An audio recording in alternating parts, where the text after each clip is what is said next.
Hello, we're here on the Smalls Angus Ranch, and we are the Smalls. And I'm Becky. Mike. Anna. William. Bethany. Yep, and we're just missing our eldest son, Andrew, who's in college. So we are going to have a range tour today and talk about the grasslands and talk about the different changes we've made here, and also listen to some amazing speakers so we can be educated and learn even more. All right, I am going to do the overview, and then Mike, he's better at answering all the questions. So that's kind of our partnership there. So I'd like to welcome everyone. We're so happy that you all chose to come here today. It is such an honor to be asked to host such an event with some amazing and wise speakers here today. I'm excited, very excited, because I know we're going to learn a ton. And when it's right on your place, you learn even more. So it's so great.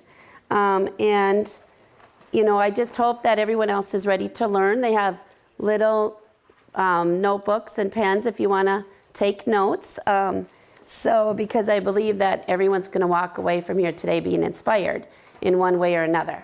So a little bit about us. Mike's family moved on this farm 52 years ago, so before he was even born, and they've been working hard to make this farm what it is today. I was fortunate enough to meet him and marry him 15 years ago, so I consider it a huge blessing to be able to raise our family here on this beautiful farm. So a little bit about our operation. We run 300 cow-calf pairs and 60 yearling calves that are here. We have 2,300 acres that we own and 1,000 acres that we rent pasture from. So, and out of those 2,300 acres, our cropland is about 320 acres. That's about the average each year. 90% of that, I mean, here and there we'll sell some of our crops, but for the most part it goes to feed. We raise, this year it's rye we're trying for the first time. Otherwise, a usual year is oats and corn and cover crops. And then beyond that, there's 400 acres of hayland. So that's a little background for you. I'm going to touch on some of the main improvements we've had over the last 10 years. That since NRCS and the Soil District have been in our lives and helping us to improve our farm here. One of the main changes, I think, that we've probably seen the most benefit from is going into the grazing system. And 10 years ago, we had like 5 pastures. Now that same acreage is now 35 pastures. And they range from like 50 to 60 acres each. And they're grazed probably an average of 7 to 14 days a year. Mainly one time they see cows. But if they do see it a second time, there's at least 45 days rest in between, if not more, usually more. So you will be able to see the difference, I think. You know, seeing is believing, but when we go out there to the sites. But if 10 years ago we had a lot of dandelions in our pastures and even some bare ground, very short grass. So we've gone from that to now, even this year, we're seeing some flowers and some grasses that we've never seen on our farm before. So that's really fun and exciting and such a difference. One of my kids' favorite words, it's been ginormous, a ginormous change. So our bigger challenge on our farm is our cropland. We have sandy soil, so that's been a little bit more of a challenge to turn that around. But we've added no-till, everything is no-tilled, and also the cover crops. So we're getting there. We see improvement in our organic matter, but it's a slower process for us. The other big change, which has been more recent over the last few years, is we have gone to planting some some alfalfa grass mixtures versus just straight alfalfa. And it's amazing to me what a change that's been. Now, I'd like to add, when I was thinking about this, add a little important FYI when it comes to these improvements and changes. I've realized when I think back about it that there's some really strong themes with this usually. First, when you're considering to make a different change in your operation, it's really scary. It's scary because it involves such a risk. And the outcomes that you're going to get are still unknown to you personally. So it is going to be scary. Secondly, it usually involves more work up front. At first, there's going to be more work involved, and there's going to be some financial investment, sometimes more, sometimes less. But in the end, in the long run, it's usually a lot less work. And also, the benefits are huge. They're just so huge that you don't even think of the little financial investment you had in the beginning anymore, because it's so worth it. And number three, the third theme I thought about is there is really a lot of trial and error. Every farmland is different, as we know, and the resources are different, and the challenges are different. So you kind of got to figure that out on your own farm. For example, cover crops for us, we tried to follow it like it's supposed to follow a crop, and that just didn't work for us. So we need to do, when we do cover crops, we do them season long. We plant them, and that's the crop for that year. Because with our soil, it just didn't produce enough to have it as a second crop. So, you know, you have to try things out and see what works best for your farm. So don't get discouraged if, you know, the thing that you're investing in or think you're going to change isn't going to work right away. You got to figure that out.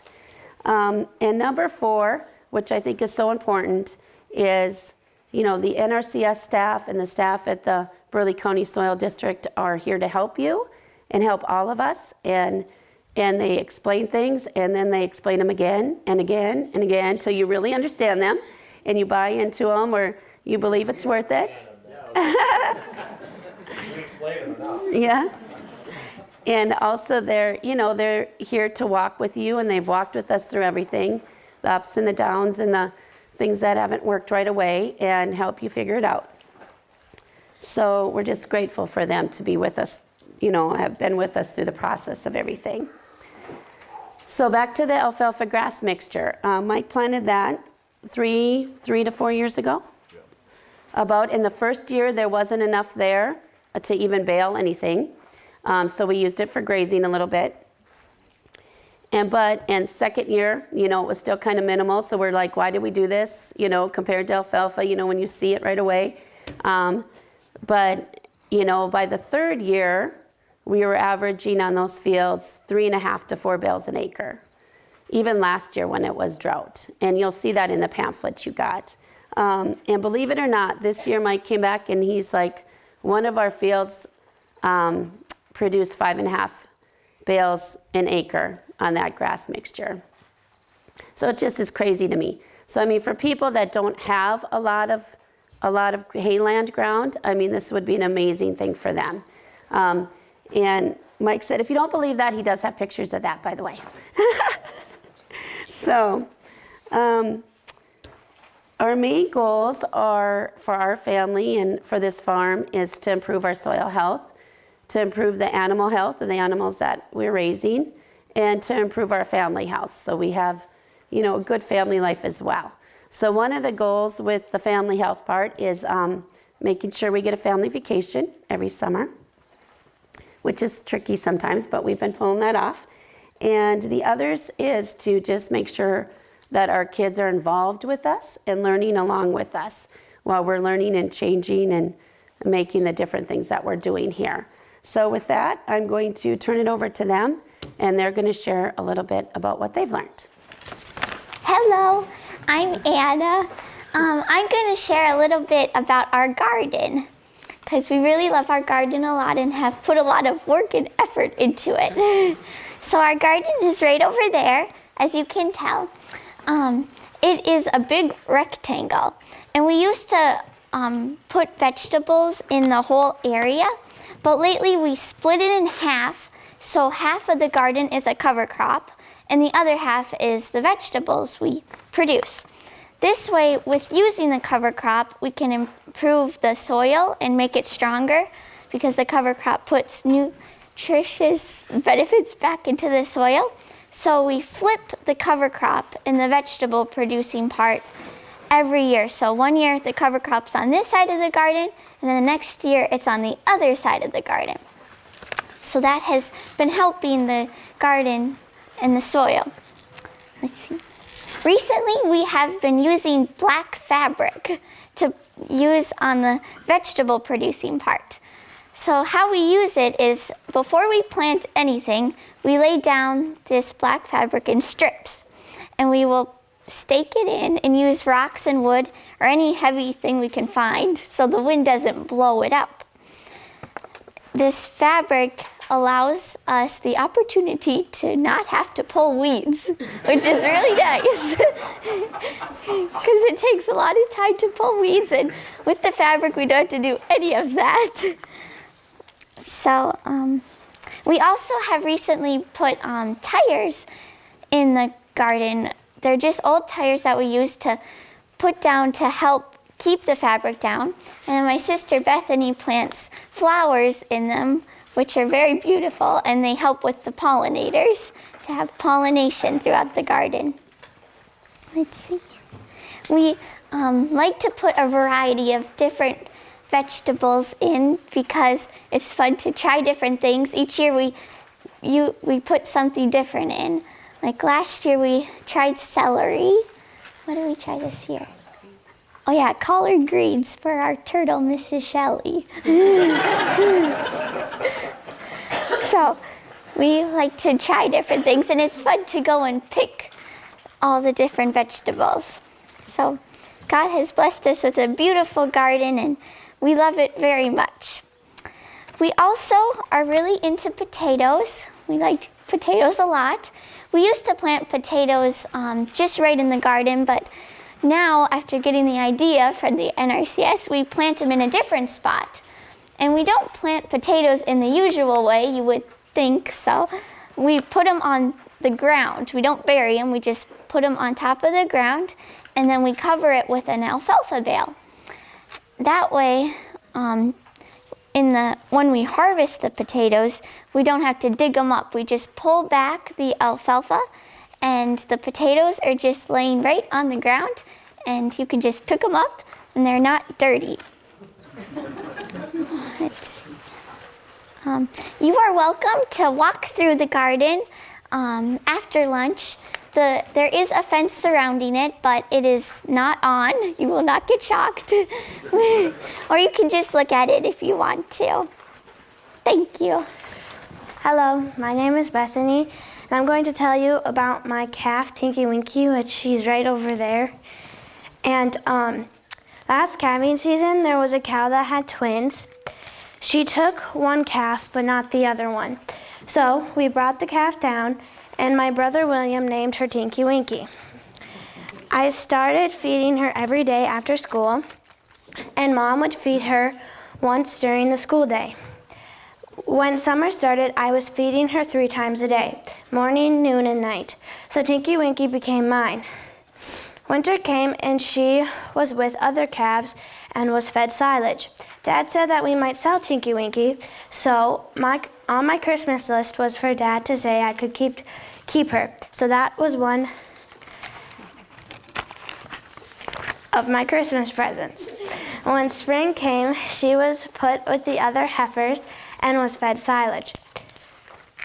When this summer started, we separated her out of the heifers, and she was wild like the other cows.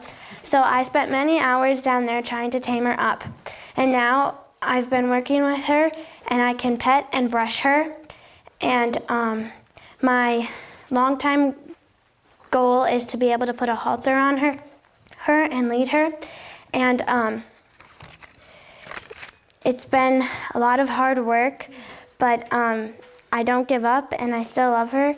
And you can pet her if you would like to, and if you have any questions, you can ask me later. I guess. Hi, I'm William. And when I grow up and take over the farm, I will have good soil health and have a good time.